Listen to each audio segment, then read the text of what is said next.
Pour ceux qui étaient là hier,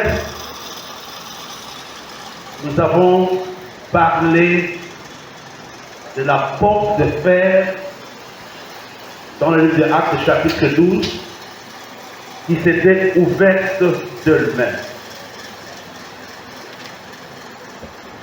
Nous avons donné quelques significations ou quelques symboles ou quelques images relatives à la porte de fer. Hier, nous avons vu que l'apôtre Pierre, le chaîne était déjà tombé, l'aveuglement était tombé, mais il y avait un obstacle qui était devant lui. L'obstacle était la porte de fer.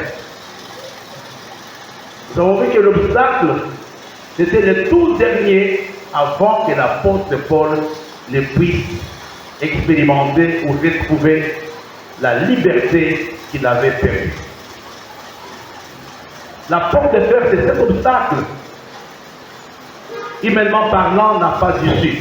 Humainement parlant, est au-dessus de nos moyens, est au-dessus de nos forces.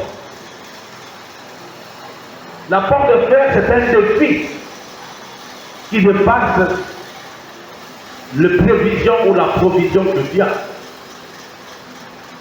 La porte de fer, c'est cette situation, quand tu penses à cela, même l'envie de prier part.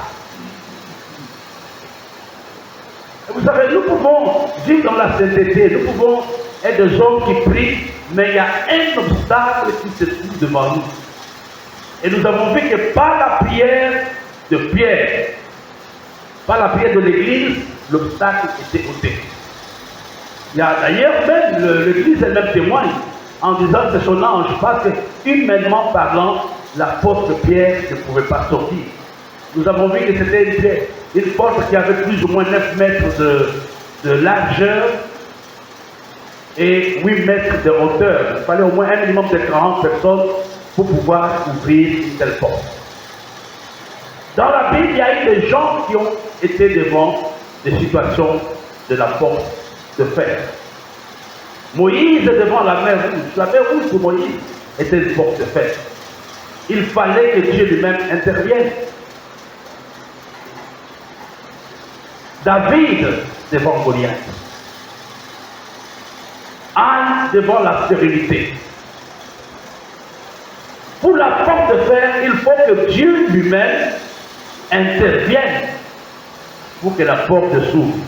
Mais avant de revenir à la prière, là c'est un rappel. Nous avons vu hier que la porte qui mène à la vie s'ouvrit d'elle-même. Il n'y avait pas ici, si vous voulez bien, l'action humaine apparente, visible. Mais la porte s'était ouverte d'elle-même. Ce soir, je voudrais, avant que nous puissions continuer, voir avec nous les 4 grandes clés qui peuvent nous aider à voir les portes ouvertes. Les 4 grandes clés qui nous donnent accès à ce que Dieu a préparé pour nous. Parce que ça, c'est la dernière clé. Il y a 4 grandes clés qui nous aident à expérimenter la victoire, à expérimenter le miracle, à expérimenter la bénédiction. Avant de passer aux clés, la première chose que j'aimerais vous dire, la porte ne peut pas s'ouvrir si on n'a pas la bonne clé. Un jour, je pense, je partais de l'église, j'avais toutes les clés avec moi. Olivier Barthélemy n'était pas encore arrivé, mais je n'avais pas trouvé la clé qui ouvrait la porte de l'appartement. J'avais perdu à peu près 20 minutes jusqu'à ce que je trouve la bonne clé avant d'ouvrir. Et pendant ce temps, c'est chacun d'entre nous qui doit dire, Seigneur, donne-moi la bonne clé pour cette année. Quelle est la bonne clé? Quelle est la clé que je dois utiliser? Le trousseau des clés ouvre toutes les portes. Mais elle ne peut pas ouvrir nécessairement ta porte à toi. Moi, j'ai une porte. Pasteur Elie a une porte. Pasteur Clarisse, Pasteur Elie, etc. Mais chacun de nous doit avoir une clé. La première chose qu'on doit demander à Dieu, quelle est la bonne clé que je dois utiliser cette année? J'ai le trousseau, mais laquelle est bonne? C'est une parenthèse. Revenons aux clés dont on a besoin. Il y en a 4 à peu près, si je me trompe, 4 ou 5. La première clé qui est importante pour chacun d'entre nous, c'est la clé de la connaissance. La Bible dit que mon peuple périt par manque de connaissance. Quand tu n'as pas la connaissance exacte d'une situation, tu peux passer à côté. Quand tu ne connais pas exactement quel est le type de démon qui se trouve en face de toi, tu peux passer à côté. La clé de la connaissance. Lisons dans le livre de Luc.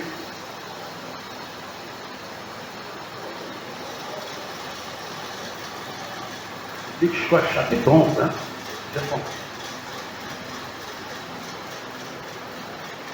Luc, chapitre 11. Verset 52, pasteur, vous pouvez m'aider.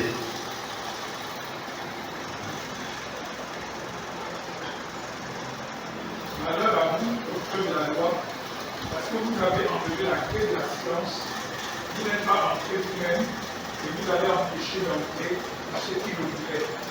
Vous avez, ici il dit, malheur à vous, docteurs de la loi, parce que vous avez enlevé la clé de la connaissance.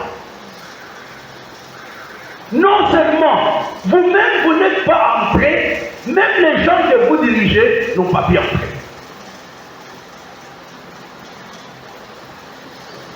La première clé, c'est la clé de la connaissance. La Bible nous dit clairement sur les paroles de Jésus, malheur à vous, donc docteurs de la loi, c'était des gens qui avaient des grandes connaissances. Il dit, vous avez enlevé la clé de la connaissance et vous n'êtes pas entré vous-même et vous avez aussi empêché d'entrer ceux qui le voulaient. Et vous comprenez, nous avons besoin pendant ce temps d'avoir la connaissance. Seigneur, dans cette situation, dis-moi quelque chose.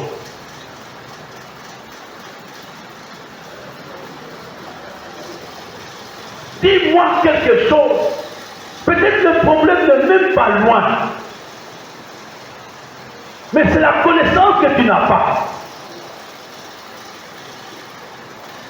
L'apôtre Pierre était troublé à cause de l'impôt. Ils sont venus voir le Seigneur. Mais le Seigneur leur a donné la connaissance. Il va à la mer, prend le premier poisson. Et dans le ventre, il y a la joie. La clé de la connaissance, la Bible dit, mon peuple est détruit parce qu'il lui manque la connaissance. Je ne vais pas entrer dans la connaissance. Il y a énormément de choses, nous passons à côté. Oh, moi je ne peux pas aider l'église. Je ne peux pas donner à mes pasteurs parce que je dois donner à ces là. Tu n'as pas de connaissance. Si tu pensais que les hommes de Dieu et l'église font un, il y a des choses que tu ne peux pas faire. La première clé pour ouvrir une porte, c'est la clé de la connaissance. Je n'ai pas le temps de donner des témoignages.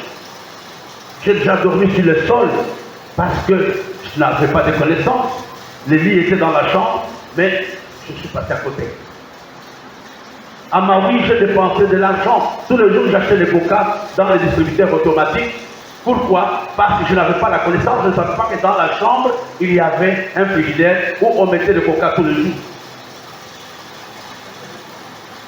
C'est notre prière de cette saison.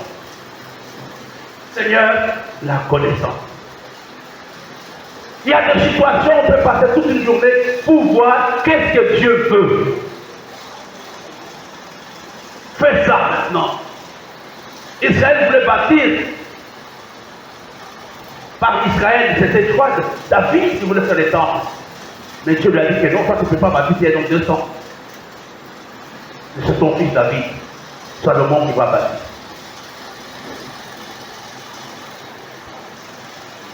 La deuxième clé, on en parle souvent à l'église. Nous allons arriver à notre soirée tout à l'heure. Quelle est la deuxième clé pour ouvrir une porte? Nous en parlons souvent dans nos prières. C'est la clé de la sagesse. Il y a la clé de la connaissance, il y a la clé de la sagesse. Mon frère et ma soeur, il y a des choses, seule la sagesse peut te les dire.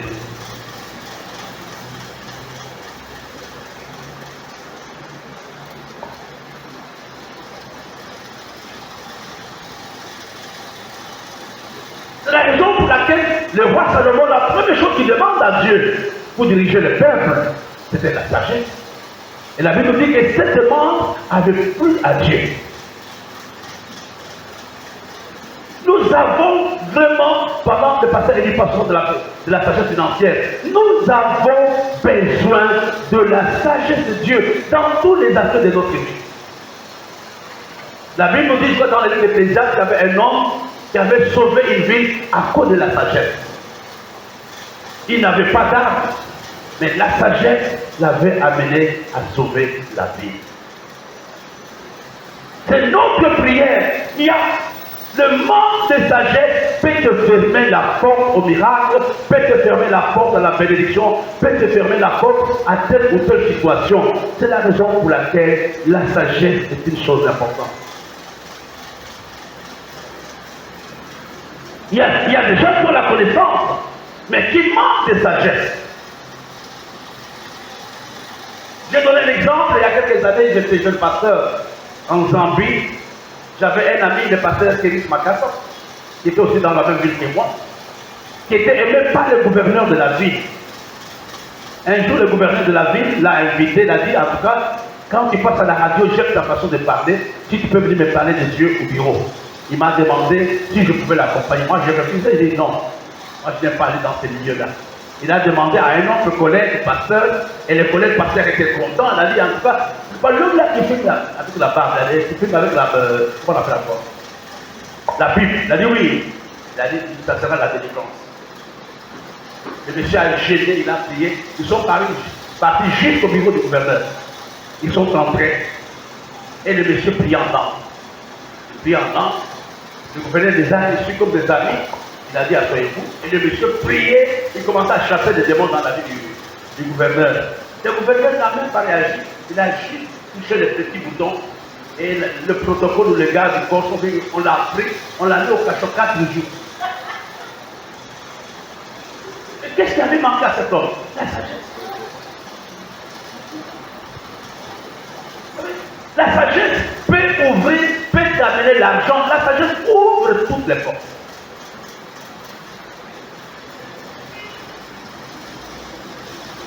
Je fais avec toi hier. Ce sont des petits rappels.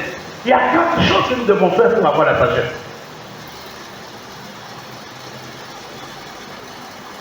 Jacques nous parle de la première chose qu'on doit faire.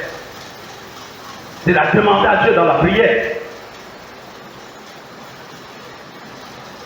Jacques nous parle du premier moyen pour avoir la sagesse, c'est la prière.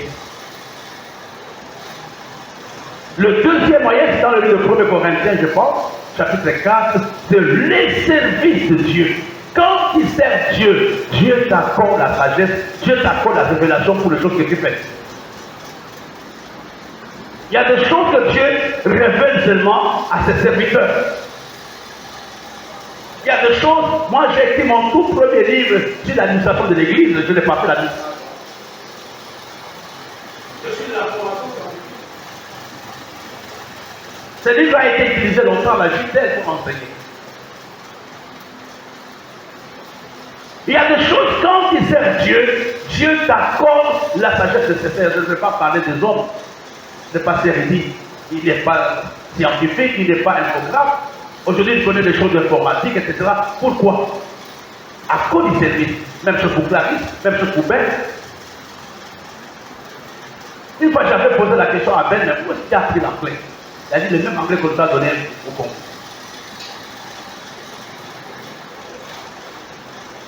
La deuxième chose, tu veux avoir la sagesse, il faut servir. Le service de Dieu, le service divin donne la sagesse.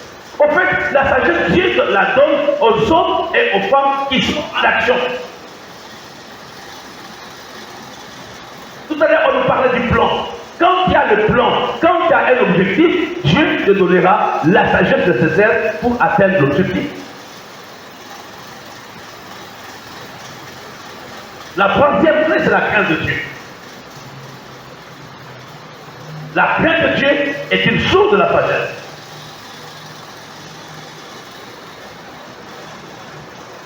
Ça sont des rappels. La quatrième clé, c'est l'humilité.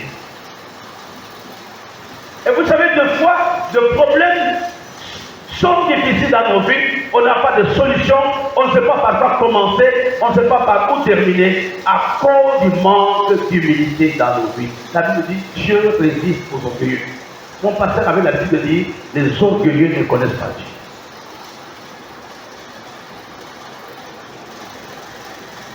L'humilité est un moyen qui peut t'aider à avoir la sagesse. Quand je suis humble, je peux me rapprocher d'un frère. Je peux venir voir Barthélemy, je peux voir Judith, je peux voir Olive et Charlotte. Frère, cette situation me dépasse, qu'est-ce qu'on fait? Mais quand tu es plein de toi-même, tu ne peux pas acquérir la sagesse auprès des autres.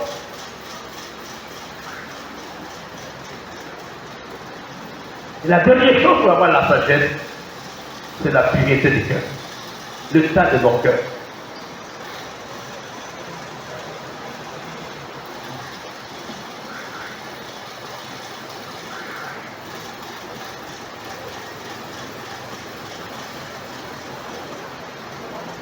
Il y a des choses que Dieu ne nous révèle pas parce qu'il sait qu'ils ne sont pas prêts. Ils sont orgueilleux. On n'a pas de bonnes intentions. Lui, je ne peux pas donner des grandes révélations. Je ne peux pas l'élever parce qu'il va faire ceci. Il n'est pas prêt. La première clé pour accéder à ce que tu as préparé, pour ouvrir des portes, on a parlé dans la bonne clé. Nous avons parlé de la clé de la connaissance. Et la deuxième clé,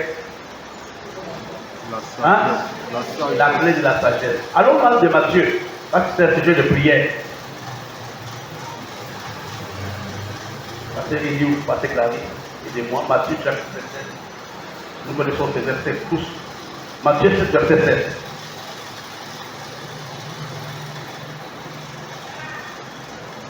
Matthieu 7, verset 7.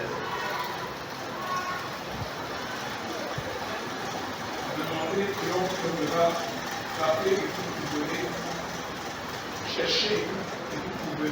Comment ça va reprendre alors? Demandez et l'on vous donnera. Cherchez et vous trouverez. Frappez et l'on vous ouvrira.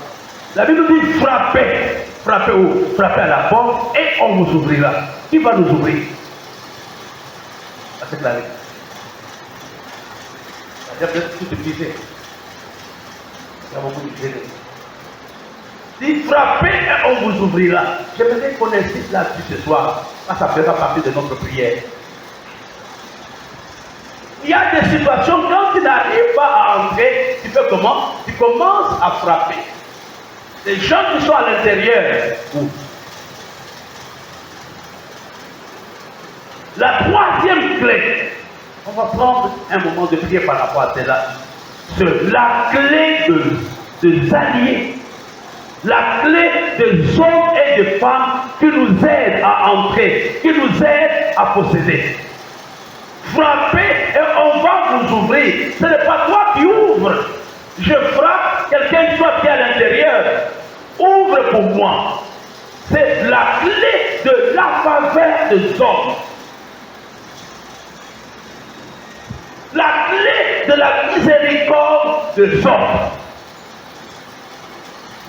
Je connais vraiment cette clé par cœur. Il y a des choses que je peux avoir, mais Dieu passera par quelqu'un. Et le zèle de destinée dans le combat spirituel. C'est la Bible dit frappez et l'on vous ouvrira. Ce n'est pas toi qui as ouvert, mais quelqu'un d'autre qui a ouvert pour toi la clé, la porte. Et vous comprenez, il n'y a pas de vie chrétienne en solo. Je prends mon téléphone, j'appelle quelqu'un, je n'ai pas ceci, je n'ai pas cela. Il a dit, je te fais un Western Union, je te fais, comment on appelle encore, un Orange Money. Et les Américains ont compris ça depuis des années. Ils cherchent des sponsors. Je suis arrivé, j'ai dit aux gens, on va commencer à organiser des cafés chrétiens. On m'a dit, on ne fait pas. On n'est pas nombreux. J'ai dit à Vicky, on va aller au brasserie. Il a dit, non, toi, tu ne connais pas le Cameroun. Pendant plus de 5 ans, le brasserie du Cameroun nous ont aidés à organiser nos conventions. Pendant 3 ans, le brasserie Kaji nous ont aidés. C'est biblique. Demandez et l'on vous ouvrira. Frappez et l'on vous ouvrira. Il y a un effort. Je frappe. Toi, tu as un grand féministe. Toi, tu as un PDG. Tu as un mari qui est comme ça. Et tu ne peux pas frapper pour qu'il nous donne le loyer. Je ne connais pas ton caractère. On dit de frapper, il y a un effort, il y a une insistance. Ça te fera même mal quand tu frappes.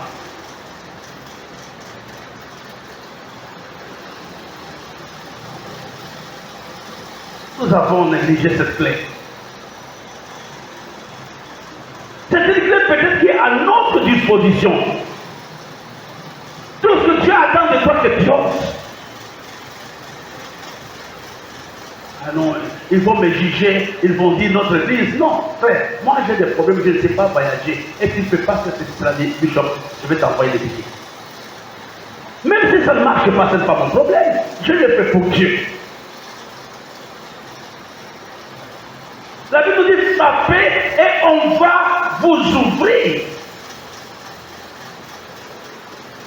Il y a un frère, il y a un cousin, il y a un partenaire, il y a un allié. Demande. Dans la salle, il y a des gens qui connaissent ces témoignages qui te donnent. Dans l'équipe des Américaines qui étaient venues, il y avait une qui était forte, qui était, elle n'était pas prédicatrice, qui peut se rappeler. Elle aidait les pasteurs, pasteur pour l'autre, elle aidait les pasteurs tellement à prendre des sacs. Elle avait, pasteur Guerre, à prendre des sacs. Elle s'appelait Grace Bullock. Hein? Elle s'appelait Grace Bullock. Comme c'était comme, je ne peux pas retenir son nom. Saute vous dire, voilà, lui a retenu. Elle a écrit un papier, elle se mettait à la vie, je ne vous ai pas demandé de faire ça, pour dire aidez-moi, je vais aller à l'Afrique. Et les gens ont donné, elle a eu l'argent plus que le billet, elle a payé le billet d'une autre personne, parce qu'elle avait faim. Même les gens qui ont de l'argent cherchent le sponsor, c'est biblique.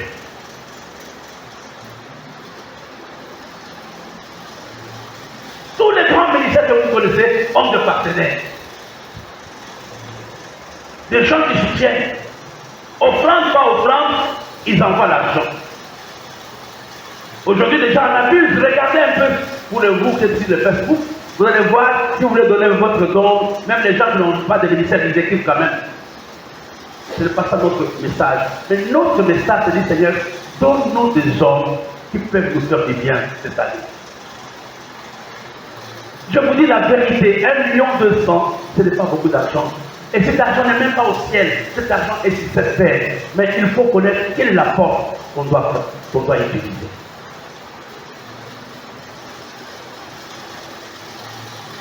C'est le moment d'oser de mettre ton orgueil de côté, de faire une demande.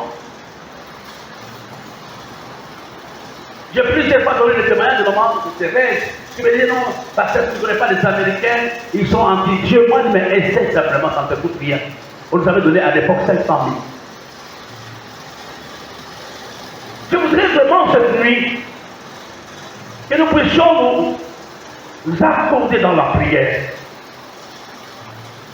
Que toutes les portes de la grâce de Dieu qui sont fermés dans ma vie et dans l'église s'ouvrent. Là, nous avons vu que la porte s'était ouverte d'elle-même.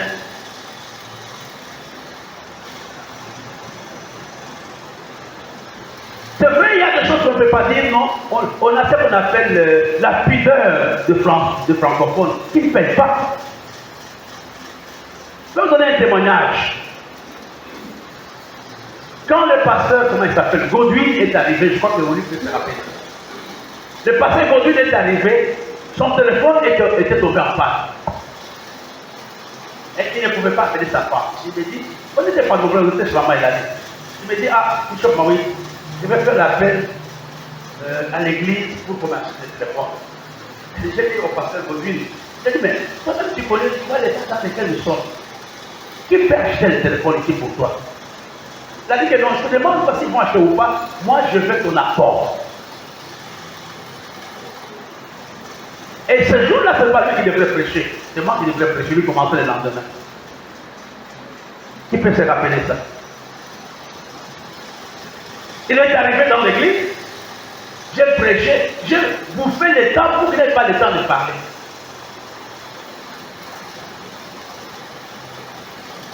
Il s'est levé. Il est à l'église. C'est ça que maman il a dit. Il dit, d'abord il me demande, le téléphone coûte combien? À l'époque, le bon téléphone était autour de 150 000. Le bon téléphone. Il a dit que je ne veux pas les trop chers les moyens.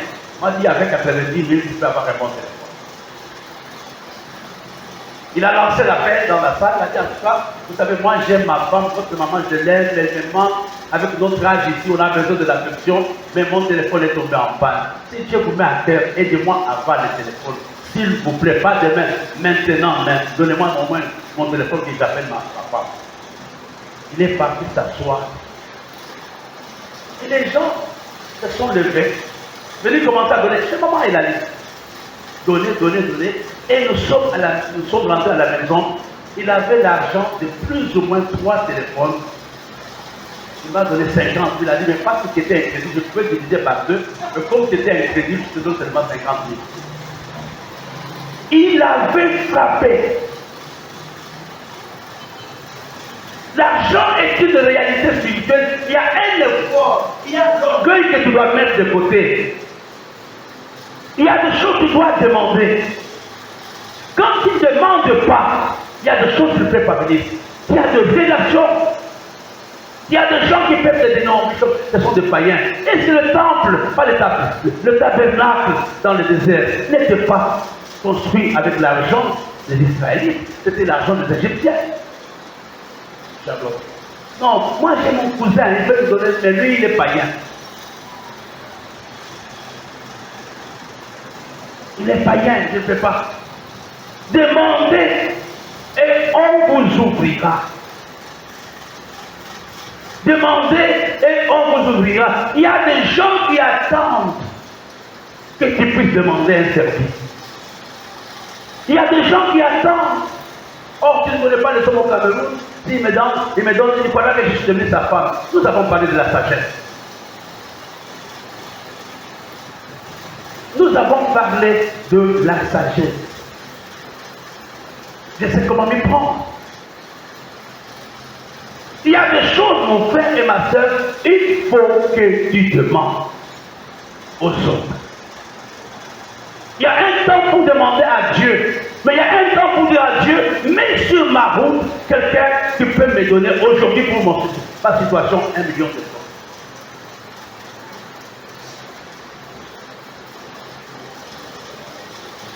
Il y a quelques années, j'étais à Bangui en 92. Je n'étais même pas encore ici au Cameroun à cette période. J'ai prêché dans l'église, je fais passer Bousso évidemment, et je finis la prédication. J'étais avec le pasteur Michel. On voulait rentrer. Michel me dit, j'ai oublié l'argent dans la chambre. Moi, j'ai oublié l'argent dans la... Je dis, comment si j'ai oublié? Je lui dis, écoute Michel, on va demander au pasteur s'il peut te payer les taxis. Il dit, non, papa Maui. Non, pasteur, on ne peut pas. C'est un pasteur de l'église locale. Nous sommes des directeurs internationaux. On va se rabaisser pour demander les taxes. Il dit, Michel, on peut lui demander C'est-à-dire, moi, si toi tu veux te ridiculiser, ridiculise-toi. Il a commencé à frapper. Il quittait l'aéroport de Bangui pour rentrer à l'hôtel. Et je suis venu voir le pasteur. J'ai dit, pasteur, je vais rentrer, mais je n'ai pas l'argent de taxi. Il m'a dit, hé, ton argent est dans le bureau, j'ai oublié. Il faut d'abord qu'on prenne un petit thé et je vais te déposer. Et je suis parti avec lui. Il a pris l'argent qui était dans l'enveloppe. Il m'a dit, on a pris le thé. Et quand on a pris le taxi, il s'est mis à pleuvoir. Et à l'époque, il n'y avait pas encore de maison dans cette avenue-là. J'ai vu Michel complètement mouillé. Et quand il est monté, il m'a dit, ah, papa, c'est l'orgueil, qui ne m'est pas bon. Et nous sommes arrivés à la maison, il était bouilli. J'aimerais vraiment, avant de continuer, nous allons voir la dernière chose tout à l'heure. La première chose que nous allons faire, on va prier. Dis Seigneur, pour cette année, envoie des hommes et des femmes qui peuvent faire du bien à cette communauté. Même pendant ce temps où nous cherchons le loyer, Seigneur, tu connais, chaque personne est ta créature. Prie pour tes relations, prie pour quelqu'un, dis Seigneur. Mets sur ma route quelqu'un qui peut non seulement me donner 120 000, mais qui peut aller au-delà, qui peut me faire du bien pendant ce temps. Au nom de Jésus, prions ensemble. Prions pour la faveur de Dieu par rapport à ses loyers, la faveur des hommes par rapport à ses loyers. Par quoi tu peux payer le quota de cette personne. Tu es capable, mon frère. Dieu est capable, Dieu a des moyens, Dieu a des ressources.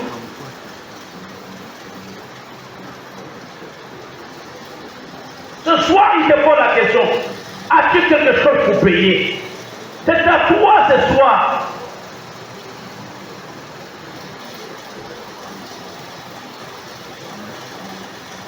Avant de venir, j'ai lu des textes d'un homme de Dieu qui disait, beaucoup n'ont pas d'argent. Dieu ne nous bénit pas, pourquoi? Ce n'est pas parce que nous n'avons pas d'argent, parce que nous n'avons pas encore compris à quoi sert l'argent.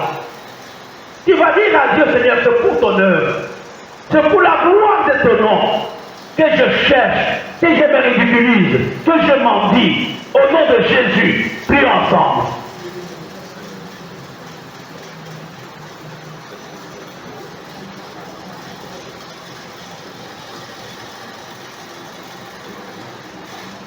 Nous avons besoin de cette faveur. Nous avons besoin de l'intervention de Dieu au travers des hommes. Au travers des hommes qui peuvent nous faire du bien. Qui peuvent nous faire du bien. Qui peuvent nous faire du bien. Seigneur, tous les hommes et des femmes dans cette ville, en Afrique, dans le monde, qui peuvent spontanément nous aider et nous venir en aide. Qui peuvent nous faire un coup de cœur pour que ton nom soit exalté, pour que l'évangile ne s'arrête pas. Je demandais au pasteur Boulou et à Christine de prier. Seigneur Dieu éternel et tout-puissant, Père céleste, nous venons à toi, Seigneur, te demander de mettre sur notre route, sur notre chemin, des gens qui puissent nous faire du bien, des aides de destinée, Seigneur, des gens qui puissent en premier lieu nous aider à payer le loyer de cette salle qui est le sanctuaire de ta présence dans ce quartier, pour la gloire de ton nom, pour que ton nom ne soit pas blasphémé, pour que ton nom ne soit pas méprisé, pour que ton nom ne soit pas insulté, Seigneur. Mets sur notre chemin des gens qui puissent nous aider à relever véritablement ton nom. Au nom de Jésus. Amen.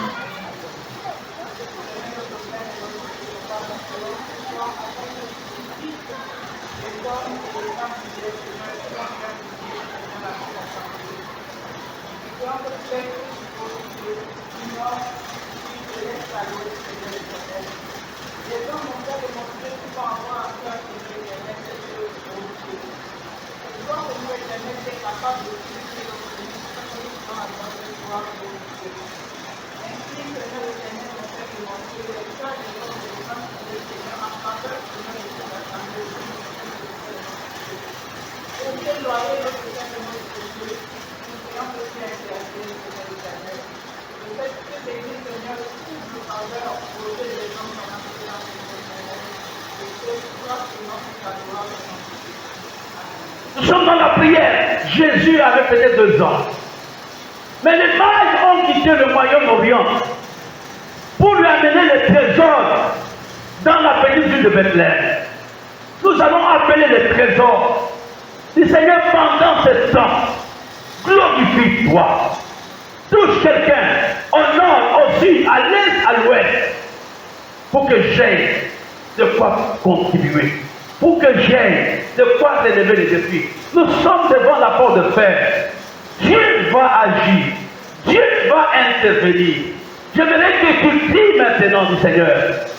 Pendant ce temps, Seigneur, touche tous les frères de cette communauté. Que nous puissions avoir à cœur le fardeau de ces ministères. Au nom de Jésus, prions ensemble. Tu es en train de frapper par la prière. Tu es en train de préparer, de frapper par la prière. Par toi seul on peut avoir le 2 millions. Par toi seul on peut avoir 1 million. Par toi seul on peut avoir 500 000. J'aimerais que chacun prie. Ce n'est pas l'affaire que non. On n'est pas spécialiste. Dieu peut donner l'onction d'argent à chacun d'entre nous.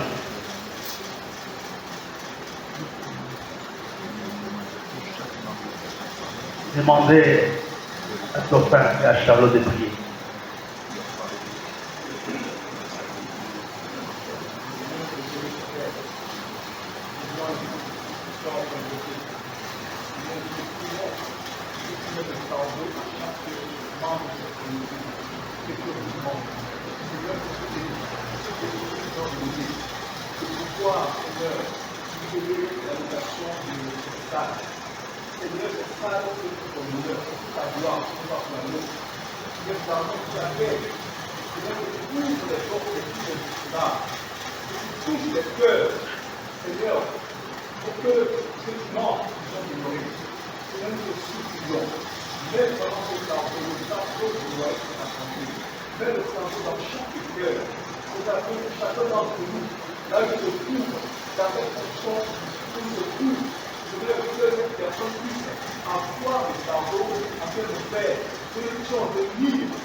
Nous allons encore prier, Seigneur, nous nous attendons à un miracle.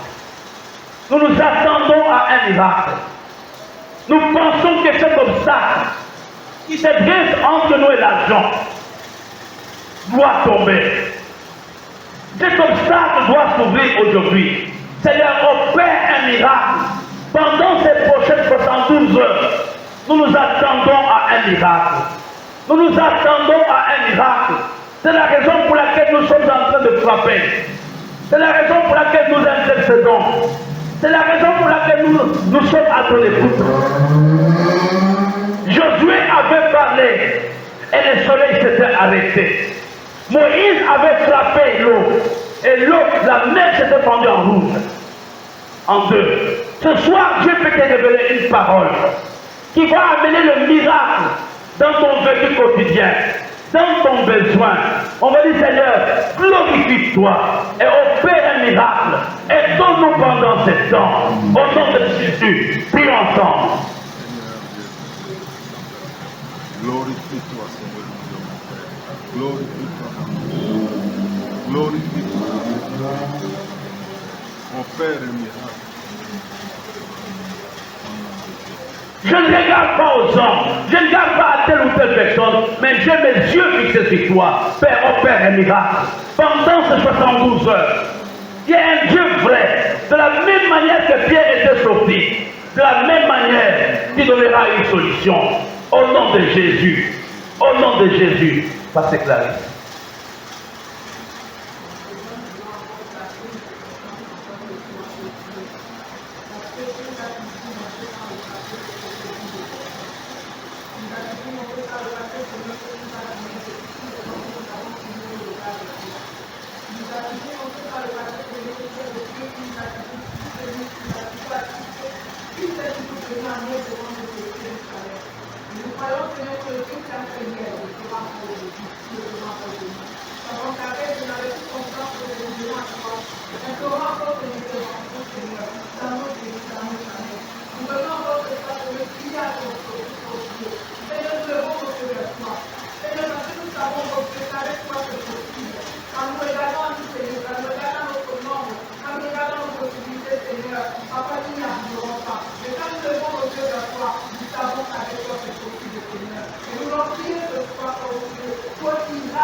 Pour que le tabernacle soit construit,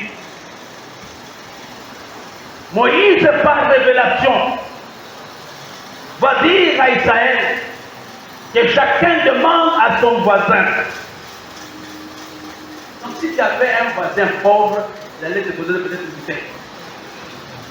Donc c'est chacun qui a demandé au voisin de l'aider. C'est simple ce soir. Et pendant cette période, durant cette année, donne-moi de bons voisins, donne-moi de bonnes connexions, donne-moi de bonnes relations qui m'introduisent dans ma destinée, qui me donnent le repos et non qui me font pleurer. Au nom de Jésus, prions ensemble.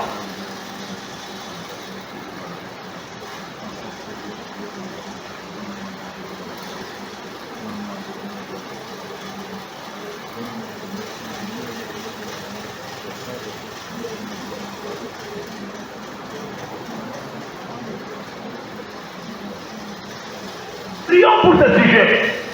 Seigneur, donne le voisin à l'église. Donne le voisin au pasteur. Donne le voisin aux anciens. Si vous priez pourquoi pour 1 million. Il a dit, moi j'ai 1 million que vous allez me rembourser après moi. Donne-moi de bonnes connexions. Des connexions. Donne-moi de bons alliés. Donne-moi de bons partenaires.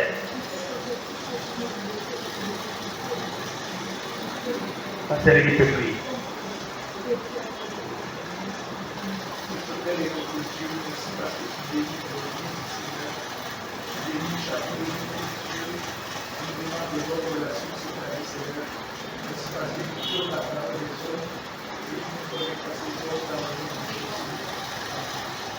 Nous allons prier pour terminer. Il y a quelqu'un dans une relation ou quelqu'un qui t'a promis. Ici chez nous au Cameroun, on dit l'argent est à toi quand il est entre tes mains. Nous allons prier pour toutes les personnes qui ont promis de nous aider, qui ont promis d'intervenir dans l'Église. Prions ensemble au nom de Jésus. Que Dieu les libère, que Dieu les touche, qu'ils ne dorment pas jusqu'à ce que comme Boaz, qu'ils fassent du bien à Ruth, qu'ils fassent du bien à la communauté. Au nom de Jésus, prions ensemble.